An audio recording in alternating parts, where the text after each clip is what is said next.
আমি সরাসরি প্রথমেই সঞ্জয় শাস্ত্রী মহারাজের কাছে যাব। মহারাজ, প্রধানমন্ত্রী গতকাল সরাসরি বার্তা দিলেন এক হ্যায় তো সেফ হ্যায়। এরপর পরবর্তী আরও তিনি নানা কথা বলেছেন, সেগুলো আমরা এক এক করে আসবো, আলোচনা করব। কিন্তু এই কথার ফলে কিছু মানুষ, কিছু সেকশন তারা বলছেন প্রধানমন্ত্রী এমন কথা বলছেন যা সাম্প্রদায়িক। কিন্তু আমি তো বলছি উল্টোটা। প্রধানমন্ত্রী যদি বলেন যে ঐক্যবদ্ধ থাকলে সুরক্ষিত থাকবে, ভাগ বাটোয়ারা হলে অসুরক্ষিত থাকবে, সর্বনাশ হবে, এর মধ্যে কোনো ভুল আছে? কোনো রাজনৈতিক পলিটিক্যাল ইনকারেক্টনেস আছে? বাংলাদেশ এবং ভারতের হিন্দুরা যদি এই কথা শুনে উজ্জীবিত হন, তাহলে তার মধ্যে কোনো ভুল আছে? বলুন। নমস্কার সবাইকে। ভারতবর্ষের যশস্বী প্রধানমন্ত্রী নরেন্দ্র দাস মোদী সমস্ত সনাতনী হিন্দুকে ঐক্যবদ্ধ হওয়ার বার্তা দিয়েছেন। কিন্তু আমরা যদি এর একটু ফ্ল্যাশব্যাকে যাই, আমরা দেখতে পাই এর আগে স্লোগান ছিল সবকা সাথ সবকা বিকাশ। কিন্তু ভারতবর্ষের বুকে একটা বড় বিড়ম্বনা যে ট্যাক্স দেবে 2 ছেলের বাবা আর ট্যাক্সের সুবিধা ভোগ করবে 21 ছেলের বাবা। তো এটা বড় একটা বিড়ম্বনা। অতএব এক হয় তো সেফ হয়। যেমন গুচ্ছার আঙুরের মূল্য বেশি আর ঝরা আঙুরের দাম কম। তো সনাতন ঐক্যের বার্তা যদি দিয়ে থাকেন নরেন্দ্র মোদী, তাকে সন্ত সমাজের তরফ থেকে স্বাগত এবং সাধুবাদ। শুধু তাই নয়, আজকে বাংলাদেশের হিন্দুরা অত্যাচার, যেভাবে হিন্দু নিধন হয়েছে এবং হিন্দুরা এত কিছুর পরেও বিভিন্ন সন্ত মহাত্মাদের মার্গদর্শনে যারা নিজেদের মনোবল না হারিয়ে তারা যে ঘুরে দাঁড়িয়েছেন, এটা আমি বলবো এক আর একমাত্র জিতনা বটোগে ইতনা কাটোগে। এই ন্যারেটিভটাকে, এই কথাটাকে যদি হিন্দুরা হৃদয়ঙ্গম করতে পারে, জিতনা বটোগে উতনা কাটোগে। ইতিহাস সাক্ষী, ভারতবর্ষে যতবার হিন্দুরা বিভক্ত হয়েছে ততবার বিভিন্ন রকম আগ্রাসন তাদের উপর নেমে এসছে।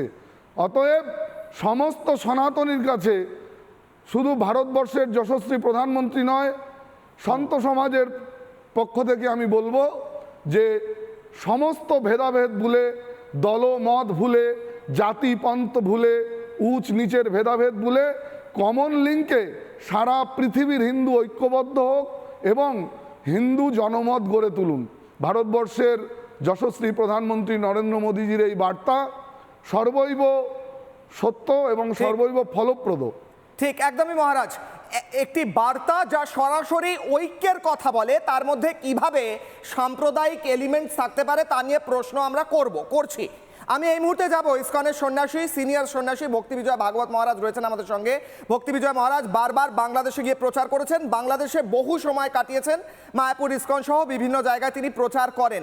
মহারাজ, এই মুহূর্তে দাঁড়িয়ে প্রধানমন্ত্রী গতকাল ঐক্যের কথা বলেছেন, বাংলাদেশের হিন্দুরা তথা ভারতবর্ষের হিন্দুরা ঐক্যবদ্ধ হন, এমনটাই বার্তা প্রধানমন্ত্রী। তিনি বলছেন এক হ্যায় তো সেফ হ্যায়। সবচেয়ে বেশি আক্রমণ হয়েছে বাংলাদেশে ইসকনের ওপর। সরাসরি রাস্তায় দাঁড়িয়ে বলা হয়েছে যে ধরে ধরে বেছে বেছে জবাই করো, বলা হয়েছে গণহত্যা হবে। আপনারা কি পদক্ষেপ নিচ্ছেন মহারাজ ইসকনের ভক্তদের সুরক্ষিত রাখার জন্য? আপনাদের পদক্ষেপ কি? তো খুব একটা গুরুত্বপূর্ণ বিষয় নিয়ে আপনারা আলোচনা করছেন।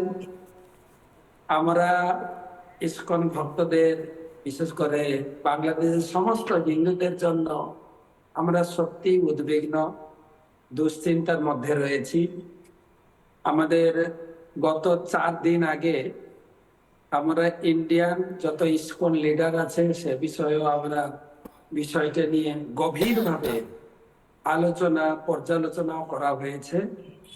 আমরা এ বিষয়ে আমাদের ঊর্ধ্বতন কর্তৃপক্ষ চিন্তা করছেন, বাংলাদেশ সরকার এবং ভারত সরকার, তাদের সঙ্গে আমরা একটা আবেদন রাখবো যাতে আমাদের সুরক্ষিতভাবে, সহাবস্থানভাবে আমরা আমাদের জায়গায় থাকতে পারি, আমরা আমাদের নিজের জীবন এবং সমস্ত হিন্দুদের জীবনকে সুরক্ষিত করতে পারি।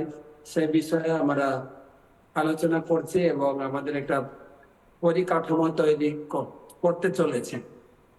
বেশ, প্রধানমন্ত্রী গতকাল, আমি আবারও প্রশ্ন করছি, প্রধানমন্ত্রী তবে আমরা সবাইকে আহ্বান করেছি, আমরা একত্রিত ভাবে আমাদের বেঁচে থাকার লড়াই, সবাই আমরা বুঝতে পারছি যে একটা আমাদের উপরে বড় বিপদ হতে চলেছে এবং বিপদ হয়েছে। যখনই বাংলাদেশ যে সরকার আসুক, কোনো কিছুর পরিপ্রেক্ষিতে সবসময় হিন্দুদের পরে একটা অত্যাচার গেছে।